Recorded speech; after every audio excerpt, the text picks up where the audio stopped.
So you might be wondering, how on earth did I find myself up here? Well, it's kind of a long story, so let's get started.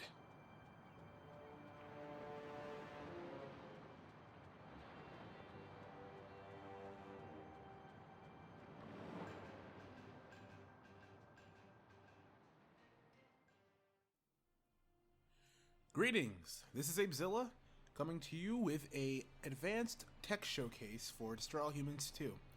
Now, for those of you that are unaware, I am a speedrunner for this game, and I've recently been on hiatus while doing some glitch hunting. The main reason why I've been doing that is simply just because I think there's definitely a lot of potential in this game that has been unexplored, and as there aren't that many people currently running it, I wanted to try and take some initiative to see if there was anything in this game that needed to be found that wasn't already. And boy, did I do exactly that. So the main theme around what I've been trying to find in this game is kind of centered around altitude. Throughout the past few months, I've discovered a few horizontal momentum glitches and a bunch of other stuff that can be helpful to the run in some ways. But I wanted to see how high you could get in this game, basically, and I knew that there could be some potential just because of the fact that, you know, having the jetpack as a part of the run and as part of even casual playthroughs, it creates such a interesting dynamic of the game to where you can evade enemies, you can traverse different areas just by, you know, flying and taking to the skies. And so I wanted to see if there are ways we could abuse that. So there's a bunch of techniques that I've discovered that I think can be pretty good ways of getting that to come to fruition. So first things first, a few bits of tech that you might or might not know about already, but they will be necessary in order to understand some of the tech that I've discovered, recently. So, ion boosting, placing an ion detonator grenade on the ground and using the blast radius around it to increase your flight speed.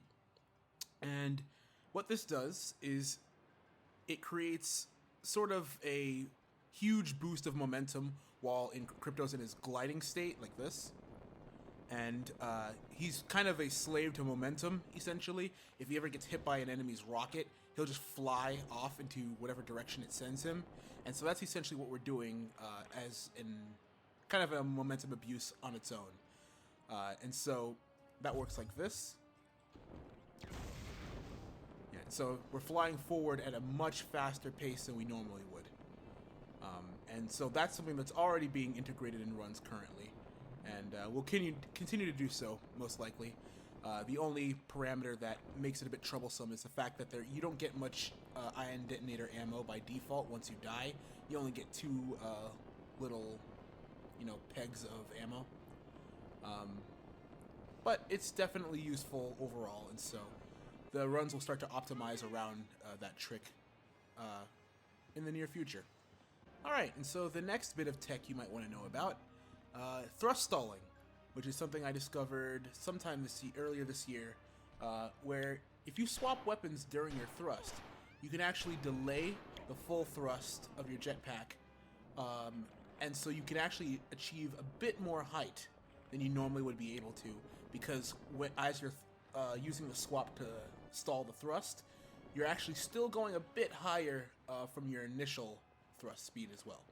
And so that creates a few more interesting interactions. For instance, you can get on top of this building with the first jetpack upgrade, which is something you normally can't do. That being said, as you'll see, we can use some of that mechanic of the thrust and the swapping to create some very interesting results. But before we get to that, the last thing you'd want to know about, there's a horizontal momentum glitch that happens, specifically on this building. If you kind of put Crypto's hitbox against this building as he's flying forward in his gliding state, you can get caught on hitboxes of the building.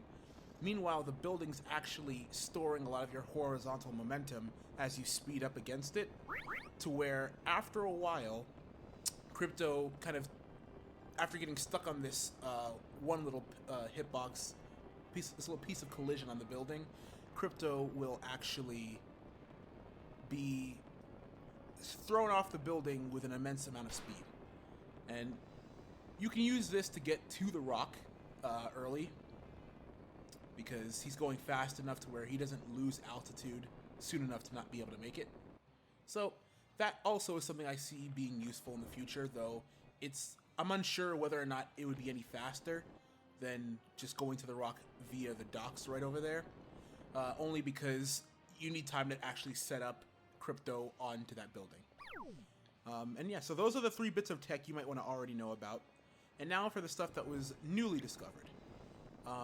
Most of it uses a lot of the same fundamentals, but is definitely a bit different in that it's kind of abusing what I don't think are very intended methods of maneuvering with Crypto.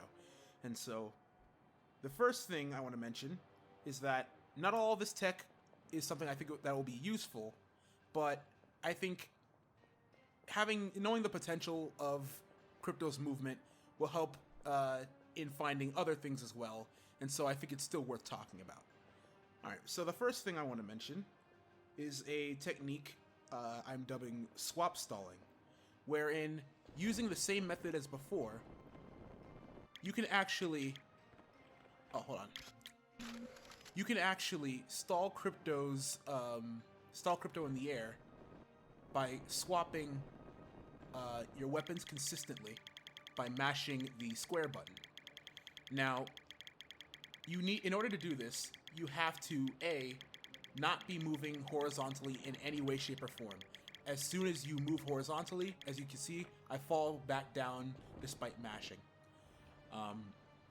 In addition to that, you have to... There's a certain combination of weapons that for some reason this doesn't work with, and it's usually centered around the ion detonator. If you as you saw just a second ago, I tried to do it with the ion detonator in Zap-O-Matic, but for some reason, certain weapons... It's actually all the weapons from the original Destroy All Humans game. If you use the disintegrator ray and the ion detonator, it also will not work. I don't know why this is, but it's just something I noticed. So, but pretty much any other combination of weapons that doesn't involve the ion detonator, you'll be able to use this with. Now, do I think this trick will be very useful? To be honest, I don't know, but I don't actually think so. Because despite the fact that it's pretty cool that Crypto is not really losing much altitude when you mash like this, he can't really do much else either, because he can't move horizontally. And in addition to that, there isn't really much ground you're gaining in terms of speedrunning by staying in one place. So, it's just something I didn't know was in the game that I now know is in the game. And so I thought it was worth sharing. Now, for the next bit of tech, we're going to actually talk about swap thrusting, which uses the same mashing technique as swap stalling, but instead of going nowhere, we're actually going to achieve much greater heights, shall we say. And the reason we are on the rock currently is that we are going to aim to get to the top of this tower that is normally inaccessible using normal means of flight. But as you're going to soon see, that's not the case with some of the stuff I've discovered here. So, first off, I'm going to show you how far up this tower you can get by just flying normally. I'm currently using the 3rd jetpack. This is the jetpack that goes the highest in the game after your 2nd jetpack upgrade for 36 Spiritic cells. And so, I cancel into thrust, and as you can see, I don't really get very close. I made it to about that first window right there.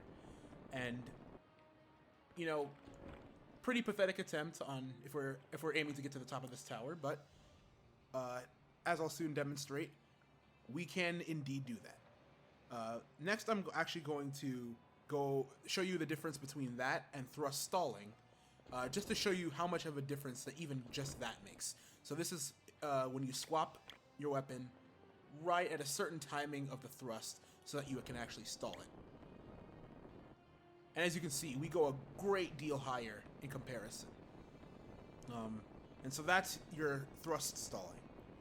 Now we're gonna do some swap thrusting and show you just how powerful this tech can be in terms of altitude.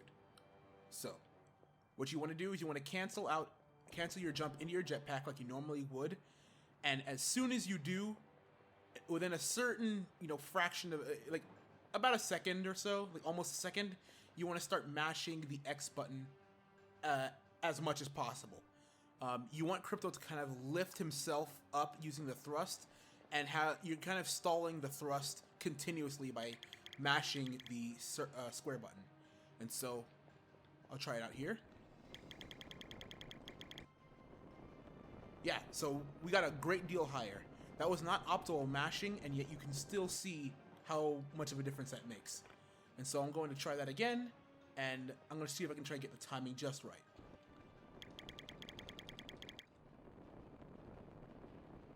And, okay. Not quite, but a little bit closer. I'm going to try it one more time, see if we can get it.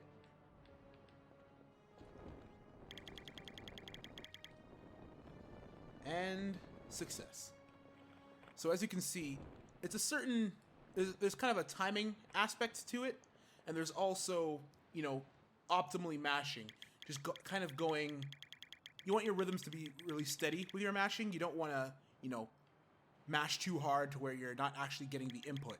You want that swap to happen, otherwise you won't really achieve much more altitude than you're currently doing with the normal jetpack.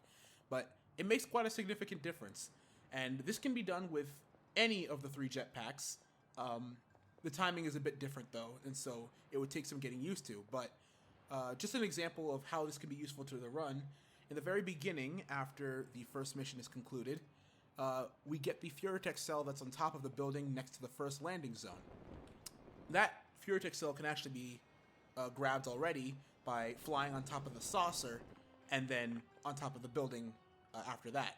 But with this trick, you don't need to really do that. Since you have the dislocator and the Zap-O-Matic at the beginning of the game, you can simply use this tech to get on top of the building instantly, thus spending a lot less time setting up to get one stupid Furitech cell.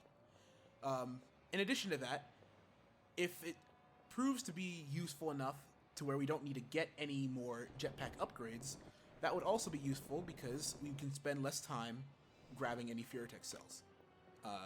But the Furitech cell optimization is a while from happening until more stuff can be discovered to make it a null conquest in terms of the route.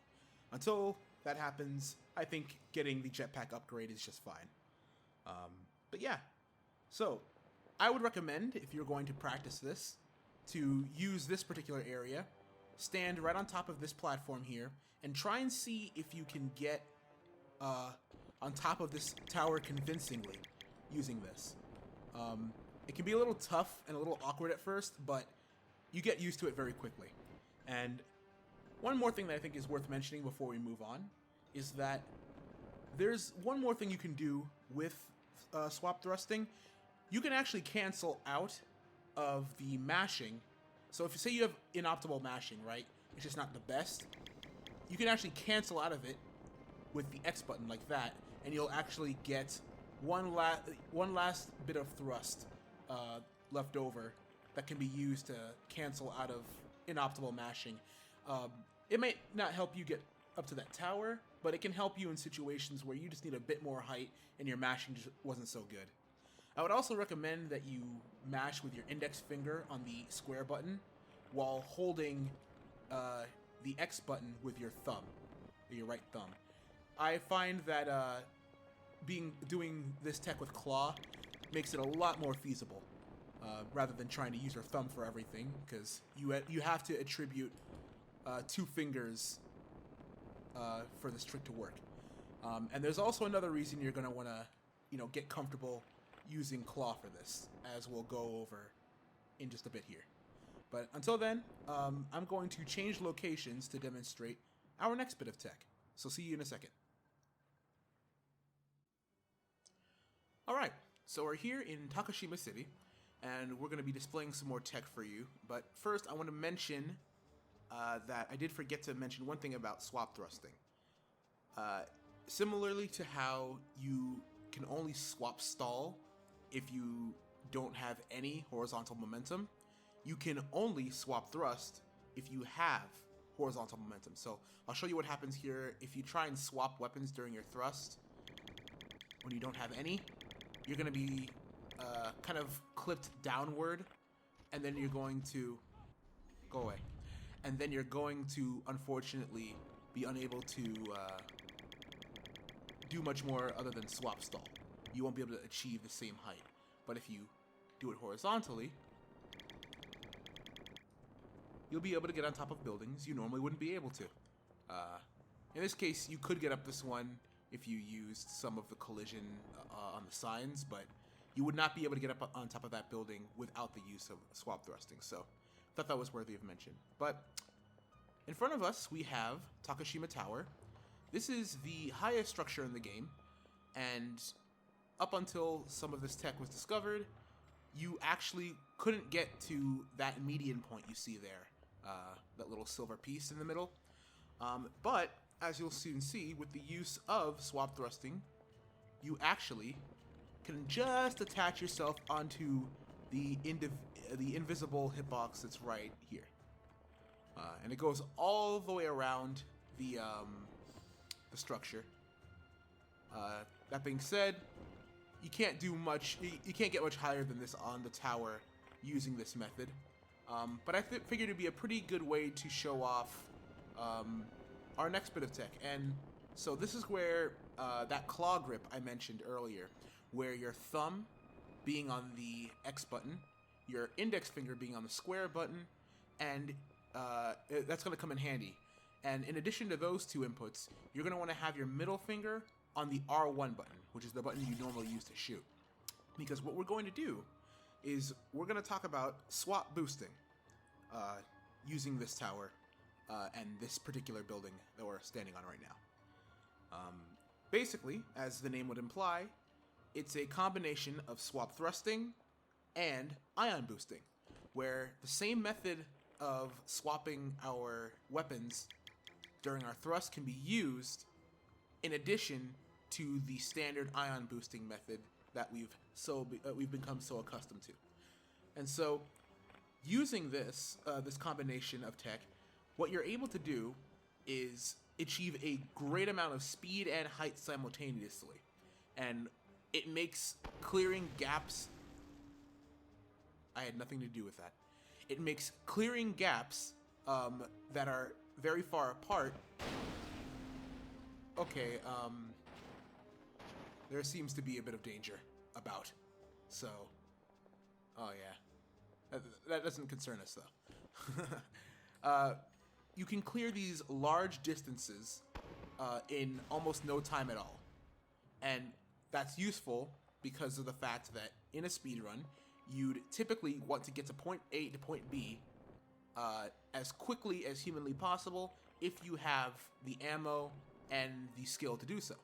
And so this tech will be helpful if you have the luxury of having ion detonator ammo, and if you have the luxury of being able to perform this trick properly. That being said, this one's a little awkward to perform because of the fact that you need to have a very solid grasp of what it feels like to swap thrust and what it feels like to ion boost, as you will be doing both simultaneously, as said before. So, the way this trick is performed is by putting a grenade directly in front of Crypto, the same way you would for ion boosting, and then you want to, with the same timing, you want to get the ion boost by pressing the R1 button with your middle finger, and then immediately, as soon as you do it, start mashing the square button so that you can, with your index finger, so that you can, capture that same momentum in your swap thrust. So I'll demonstrate here. Hopefully we can get it on the first try. And as you can see, compared to the swap thrust we did before, we were able to get up this to this median in a split second. It was very fast, and that's just it's based off of the same timing as ion boosting, but you have to remember to mash right after. Otherwise, you're not going to really do anything more than a standard ion boost. And so, I see that being incredibly useful if we get a hang of this, since swap thrusting on its own, without this boost, can already do so much for the run potentially. And so you definitely have it on your person during a run, but then you'll also have ion detonators, boosting using the ion detonator as something you're currently also using. And so simply mixing the two together, I feel like it's just a very intuitive way of getting around once you actually get the timing down. And so that's swap boosting. It's very, very... I think it's going to be very useful because you're just going incredibly fast. And we're actually going to use this method to get to the location to display our last and probably most, how should I put this, substantial tech that I discovered. So as you can see, it's like a standard ion boost, only your max speed is kind of delayed by the thrusting. The swapping, and so you actually can go a lot further in a shorter amount of time, and so that I think that's very, very useful. But we're on our way back to the island behind Zen Temple, where the White Ninja reside, and we're going to be using this area to display our last bit of tech. Now, I discovered something. This one was discovered independently of everything else that I've shown in this video so far. However, this one was discovered through a very strange occurrence that happened when I was just practicing stuff at this area here. I noticed that a lot of the trees here have these really, really teeny little crevices in between, and I wanted to see if there was some way we could store momentum going upward, the same way that the horizontal momentum glitch stores momentum going horizontally. And so, while I did manage to find a way to do that, it didn't happen in the way I expected, and it definitely opened up a rabbit hole I did not expect. So, if you come to this island, go between the two houses on the left side, you'll come across this tree.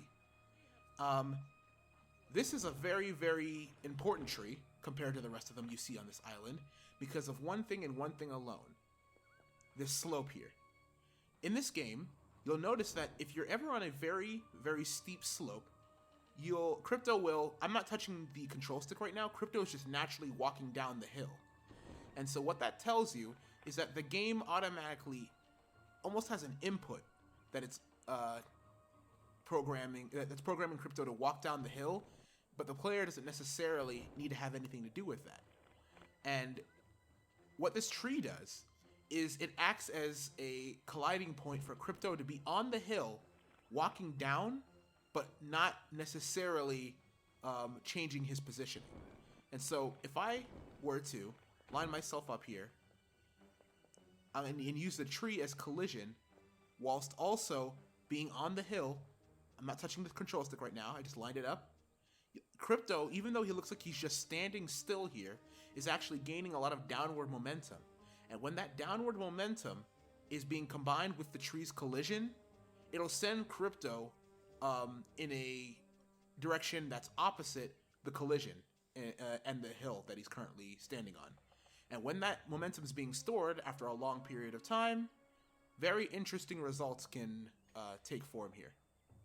So any moment now, you'll see what I'm talking about.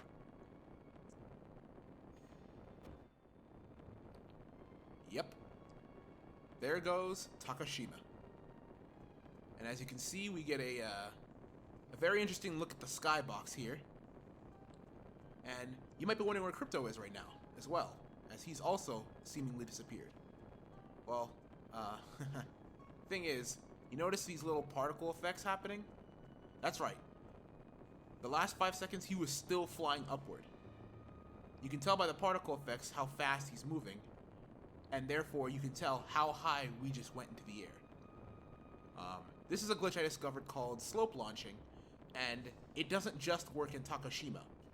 It works in pretty much any place that has a slope that Crypto would naturally walk down, as well as something that he can collide against to manipulate his the direction he launches and at what angle.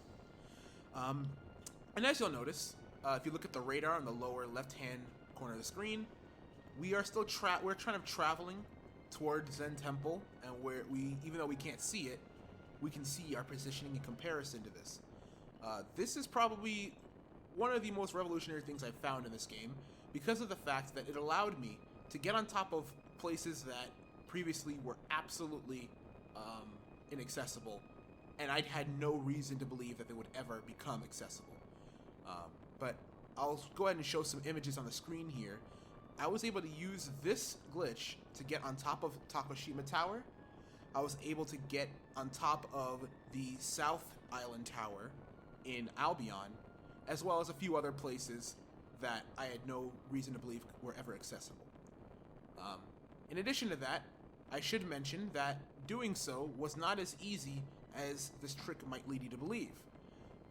Right now, I'm actually holding forward, and as you'll see on the radar, I'm not actually moving any further forward. This is because the game's collision on the skybox is, I don't exactly know what it looks like, but it seems to limit Crypto's ability to move horizontally when he's this high above the map. And basically, I don't exactly know how to maneuver it perfectly, but the thing I've noticed is that if you go to certain areas that are above buildings, above certain tall structures, you're gonna find that the game is not gonna allow you to go any further horizontally, and you'll kind of just get caught in one particular nodule of the sky. So right now, I'm basically just going in circles and not leaving this one area of the map, because even though I'm trying to escape it, there's collision and invisible walls all over the place when you're this high.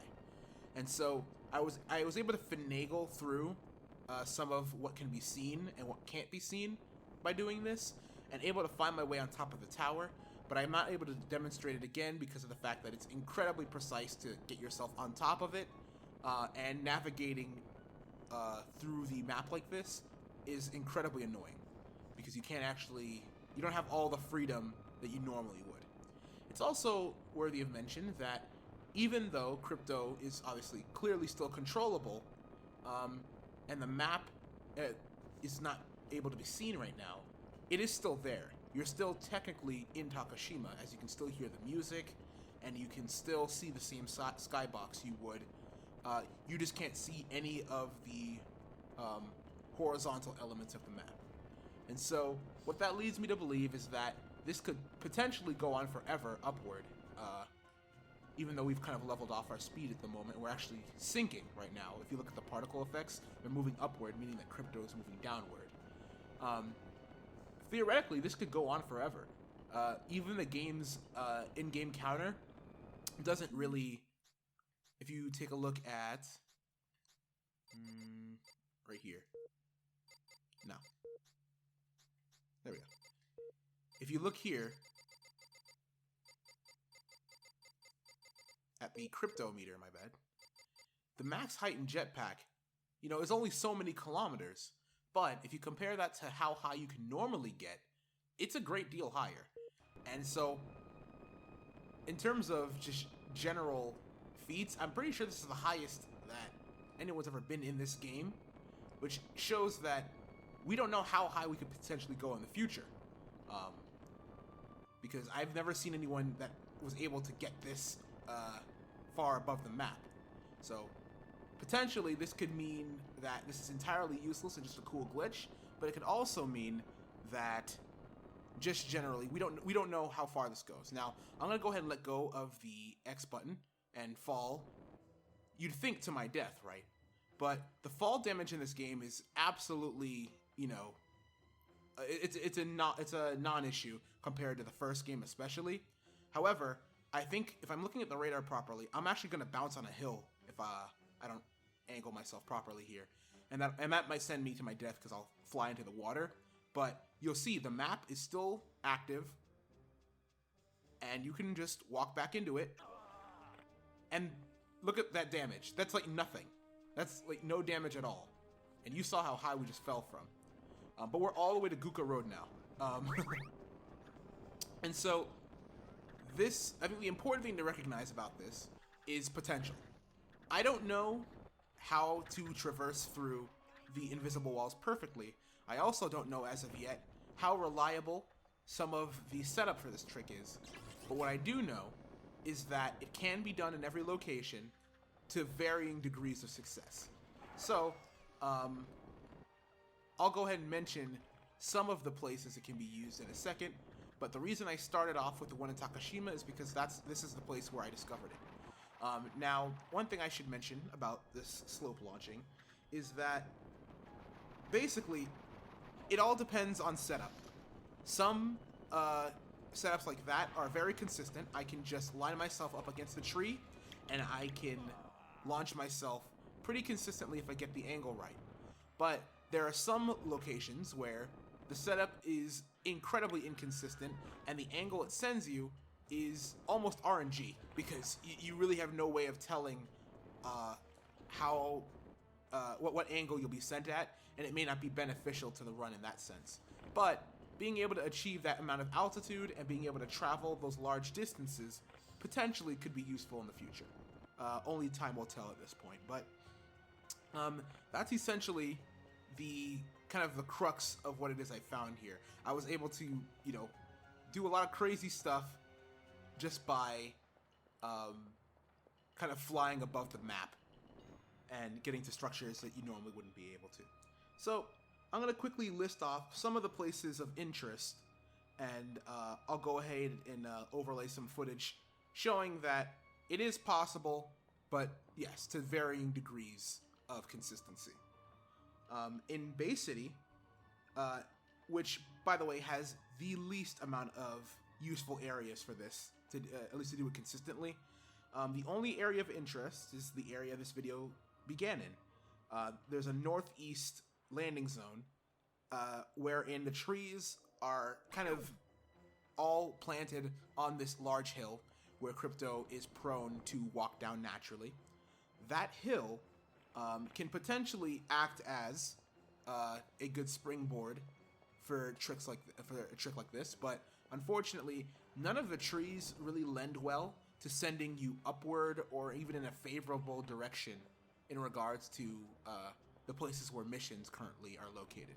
And so, Bay City is probably the most useless area for this tech, not only because of the fact that we have barely any resources at the beginning of the run, and there's just very little reason to go to that landing zone as a whole, but also none of the trees really send you in a direction that's actually favorable. But who knows? I'm just pointing it out there because who knows what other people could potentially find as well.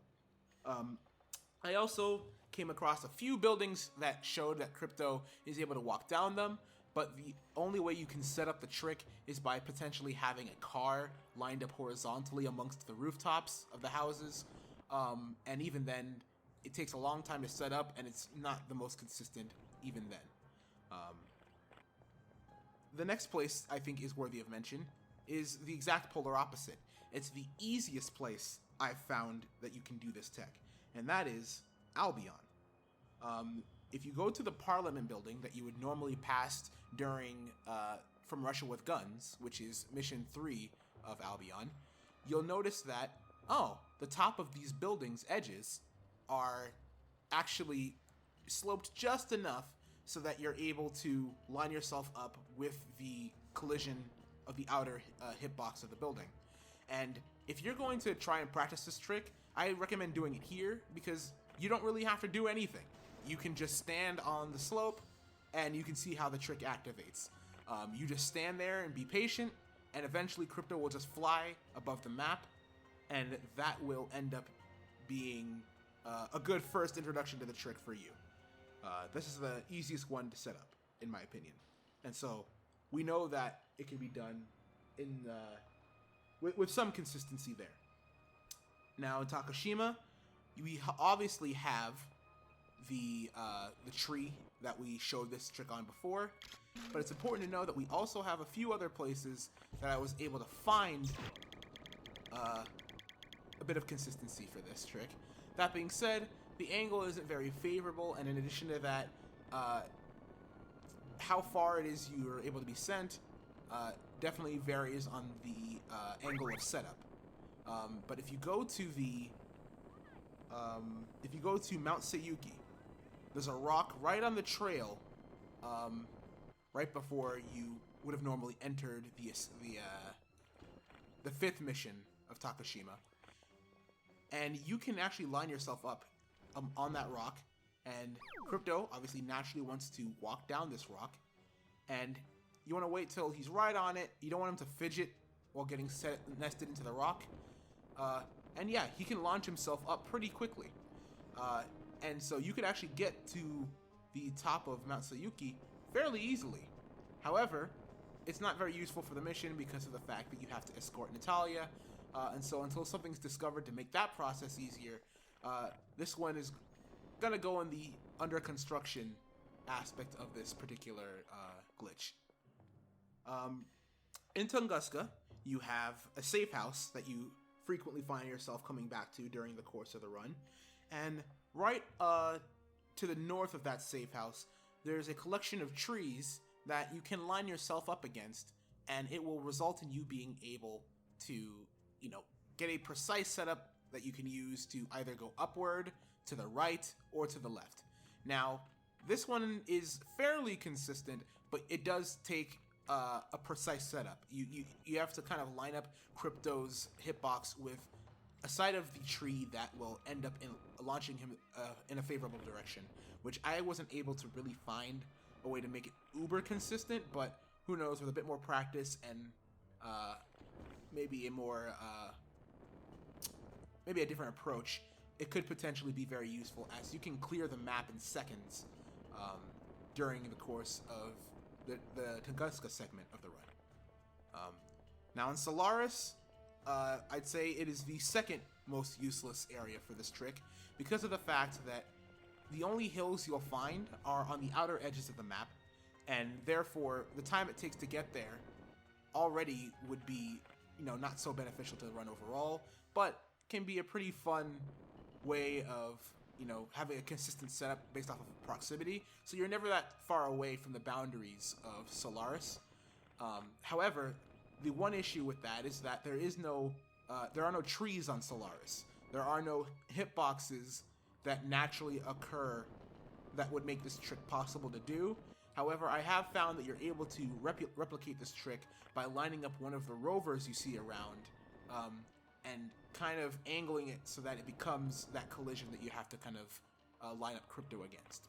And so it took me a while to line that up, and so I don't think it's going to be, very reliable for runs or anything like that unless we figure out a way to, get it almost guaranteed. But I think it's worthy of note that you can still do it on Solaris, but it requires some setup from you. And so that pretty much showcases everything that I found so far. But I wanted to reiterate that there is still a lot of potential in this game, and if you have any questions about any of the stuff you've seen in this video, if you can't get something consistently or don't understand something, absolutely leave it in the comments below, and I'll be happy to answer those questions for you. Or if you want to join the Discord, an invite will be in the description as well, and you can message me there, because we have people consistently, running, and we have people consistently finding things, but it's kind of slow going as there aren't that many. And so if anybody is interested in this game, I believe it is still being sold on the PS4 in the PS4 store, and you can go for runs on your own, do some glitch hunting on your own, and see what you can see. It's kind of an unexplored well of stuff that you can potentially find. It's a very physics-based game, and so I anticipate there are a lot of tricks that just in general have not been found yet that could potentially be found in the future. But I just wanted to do my part in helping out to find what I could find. I'm going to be kind of rerouting the run itself very soon, as I want to start formatting as many of these tricks as we can into the run, but it may not happen overnight, and so I'm just going to take it one bit at a time. But I hope this was at least a decent tutorial as to how to perform some of these unique glitches, and it also shows the potential this game has, as many of these were found within the course of 1 week, actually. And so I think, just in general, don't be afraid to just try your hand at, testing stuff out, and don't be afraid to ask about how a particular mechanic works in the game, if that suits your fancy. This has been Apezilla, and I hope to have more videos like this in the future, but until then, I'll see you guys next time. Happy hunting.